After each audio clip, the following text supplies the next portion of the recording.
Selamat pagi Bapak Ibu Saudara yang terkasih di dalam Tuhan.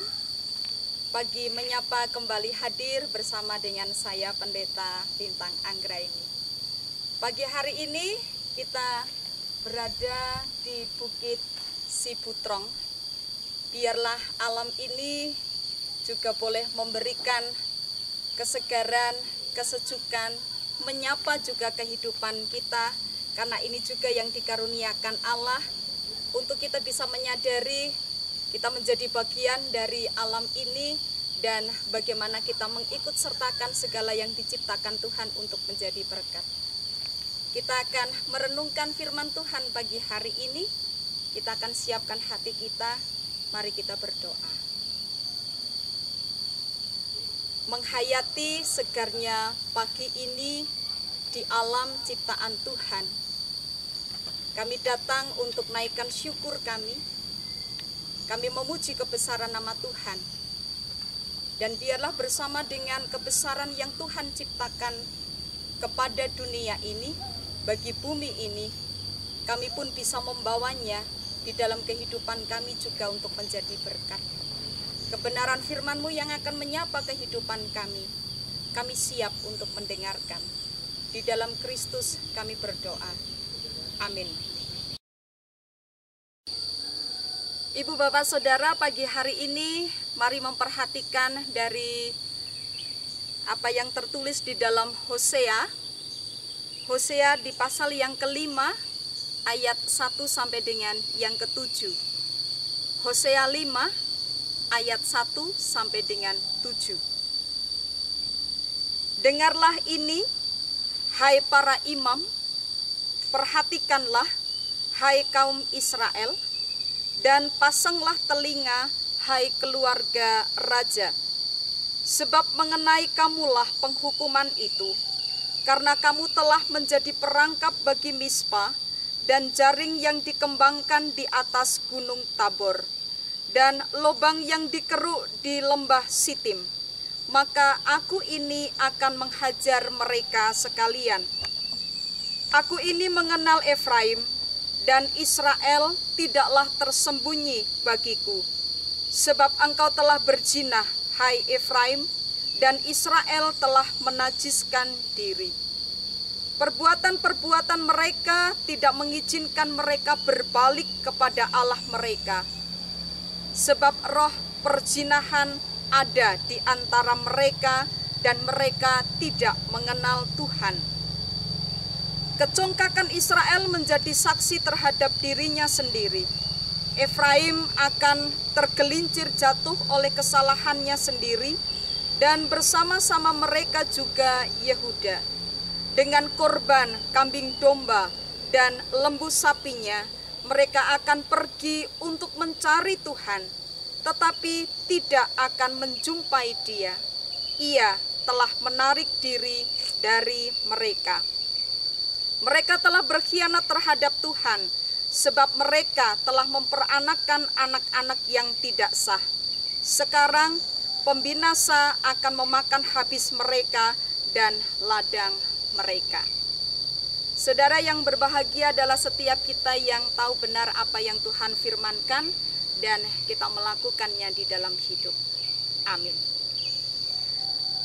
Bapak Ibu Saudara yang terkasih di dalam Tuhan, mencari sesuatu, mungkin kita pernah mengalami kunci kontak yang hilang, atau mungkin tidak hilang tetapi kita lupa menaruh di mana, dompet, surat, atau catatan-catatan yang lain, mencari sesuatu, dan jika kita tidak berhasil menemukannya, maka rasa jengkel itu ada. Bolak-balik ke sana kemari, dilihat di sana dan di sini, tetapi kita tidak menemukan. Dan jika hal ini terus berlanjut, maka mungkin bisa membuat kita menjadi putus asa. Ya sudahlah, sudah tidak ketemu dan kita berhenti untuk mencarinya. Nah saudara, situasi putus asa pernah dialami oleh umat Allah ketika mereka mencari Tuhan. Padahal umat Allah telah mencari Tuhan dengan begitu banyak cara. Kurban-kurban mereka persembahkan, kambing, domba, lembu, sapi. Tetapi sayang bahwa mereka tidak menjumpai Tuhan. Bahkan di ayat kita dikatakan ia telah menarik diri dari mereka. Tuhan telah menarik diri dari mereka. Jadi yang menjadi pertanyaan kita, mengapa Tuhan tidak berkenan untuk dijumpai? Bukankah Ia Allah yang mengasihi? Bukankah Dia Allah yang selalu merangkul kehidupan umat? Tetapi Dia tidak berkenan dijumpai, bahkan dikatakan menarik diri. Apa yang kita baca membuktikan kenyataan yang terjadi dalam kehidupan umat, bahwa ternyata umat sudah mengkhianati Allah. Tuhan memandang apa yang dilakukan oleh umat sebagai perbuatan kekejian. Dan hal itu membuat Tuhan enggan untuk ditemui. Dosa-dosa mereka telah menjadi pemisah yang begitu lebar antara umat Allah dengan Allah. Sehingga sekalipun mereka mencari Tuhan, mereka tidak menemukannya. Lalu apakah mereka putus asa? Ya, mereka putus asa. Tetapi ada satu cara untuk mereka bisa menemui Tuhan, untuk mereka bisa kembali menemukan Tuhan. Bertobat. Bertobat berarti berbalik arah, berbalik kembali kepada Allah, dan meninggalkan kekejian-kekejian mereka, dosa-dosa mereka. Ya, hanya dengan pertobatan memungkinkan manusia untuk kembali diperkenankan oleh Allah dan dijumpai oleh Allah. Jika semula umat menjadi tidak setia, jika semula umat berkhianat, mereka mencintai kenajisan, sekaranglah saatnya untuk mengarahkan hati kembali kepada Tuhan.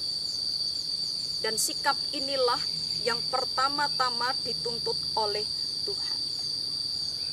Allah tidak bisa dimanipulasi dengan segala ritual-ritual yang kita lakukan, kurban-kurban persembahan yang kita berikan kepada Tuhan.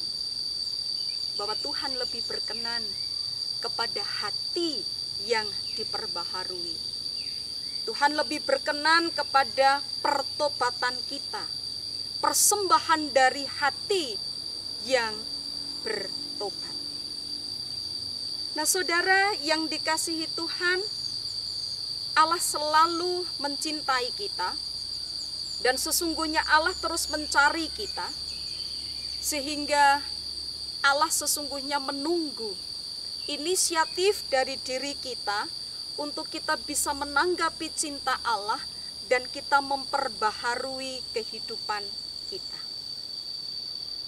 Orang-orang yang hatinya tetap ada di dalam tipu daya, tetap ada di dalam kenajisan, mereka tidak akan menemukan rahmat yang dari Allah. Memang kecuali Tuhan memberikan rahmat-Nya dan memberikan kehendak lain, Tuhan sendiri yang mencari. Kita ingat kisah Saulus, bagaimana dia di dalam hidupnya jauh dari apa yang Tuhan kehendaki, bahkan dia menjadi orang yang memberontak kepada Allah. Tetapi Tuhan menghendaki akan pertobatan Saulus, dan dia menjadi orang yang luar biasa. Dia sedia untuk memperbaharui hatinya, memperbaharui hidupnya, dan menjadi Paulus, orang yang luar biasa diberkati oleh Tuhan. Saudara yang terkasih di dalam Tuhan, masa Advent mengajak kepada kita mempersiapkan cinta kasih Tuhan yang akan dinyatakan dalam kehidupan kita melalui Natal yang akan kita sambut.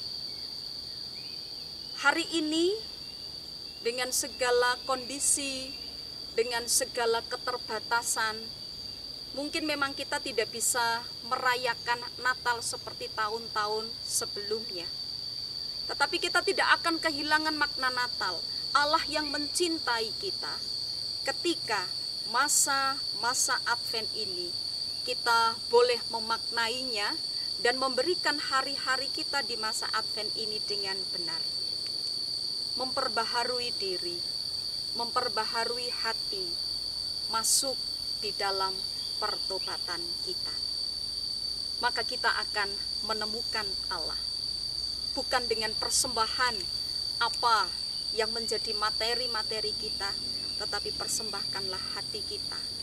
Mari mencari Tuhan, dan Dia sanggup untuk kita temui jika memang kita berkenan di hadapan Tuhan. Selamat melanjutkan tugas karya pelayanan hari ini. Biarlah pertobatan kita boleh menjadi berkat di dalam kehidupan kita. Selamat memasuki Minggu Advent yang ketiga. Kiranya damai Tuhan senantiasa bersama dengan kita. Amin. Kita berdoa. Mempersiapkan diri untuk menyambut cinta Tuhan melalui Natal yang akan kami rayakan. Meski tidak seperti tahun-tahun sebelumnya, tetapi tidak akan menghilangkan cinta kasih Tuhan yang sesungguhnya akan merangkul kehidupan kami, bahkan memberikan jaminan kepastian akan kehidupan kami. Kami datang menemui Tuhan, dan Allah akan menemui kami. Jika kami menggunakan waktu-waktu ini, kami menghayati masa Advent ini dengan kami memberikan pertobatan bagi kehidupan kami. Engkau yang akan memimpin kami, Engkau yang menyertai kami, Engkau yang akan memampukan setiap kami. Terima kasih, kami menyerahkan perjalanan kami. Tuhan memberkati kami. Di dalam Kristus kami berdoa. Amin. Kiranya kasih karunia Tuhan Yesus Kristus dan kasih Allah di dalam persekutuan Roh Kudus menyertai kita sepanjang masa. Amin.